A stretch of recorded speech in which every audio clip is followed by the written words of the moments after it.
तसव्वुर करें वो मंजर क्या होगा जब हज़रत मोहम्मद सल्लल्लाहु अलैहि वसल्लम अपनी सवारी बर्राक से उतरकर मस्जिद अक्सा की चौखट पर पहुंचे तो वहां अंधेरा नहीं था। ऐसा लग रहा था जैसे आसमान के सारे सितारे टूट कर जमीन पर उतर आए हों। मस्जिद के अंदर सन्नाटा नहीं बल्कि एक नूर का समंदर था। वहां एक दो नहीं, पूरे 1,24,000 अंबिया सफ बांधकर सिर्फ उनके इंतजार में खड़े थे। लेकिन उस नूरानी भीड़ में एक हस्ती ऐसी थी जिनका आना सबसे अलग था, हजरत ईसा अलैहिस्सलाम। वो बाकी अंबिया की तरह रूहानी तौर पर नहीं बल्कि जिंदा अपने जिस्म के साथ सीधा आसमान से उतरे थे, सिर्फ उस अजीम जमात में शामिल होने के लिए। जिब्राईल अलैहिस्सलाम ने हमारे नबी सल्लल्लाहु अलैहि वसल्लम को आगे बढ़ाया और जब उन्होंने अल्लाहु अकबर कहा तो पूरी कायनात गूंज उठी। नमाज खत्म हुई और अब वक्त था जमीन छोड़कर आसमानों को फतह करने का।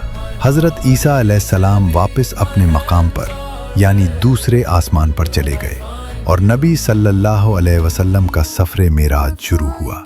हर आसमान पर एक नया इस्तकबाल था। पहले आसमान पर हजरत आदम अलैहिस्सलाम ने अपने बेटे को दुआ दी।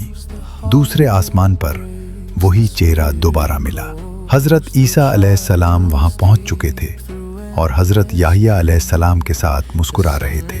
तीसरे आसमान पर हजरत यूसुफ अलैहिस्सलाम मिले, जिन्हें देखकर लगा कि दुनिया की आधी खूबसूरती यहाँ से मिट आई है। चौथे पर हजरत इदरीस, पांचवें पर हजरत हारून और छठे आसमान पर हजरत मूसा अलैहिस्सलाम मिले, जिनकी आंखों में खुशी के आंसू थे। और फिर सातवां आसमान, वहां बैतुल मामूर से टेक लगाए हजरत इब्राहीम अलैहिस्सलाम बैठे थे। उन्होंने नबी सल्लल्लाहु अलैहि वसल्लम को गले लगाया जैसे एक बाप अपने सफर से लौटे हुए बेटे को लगाता है।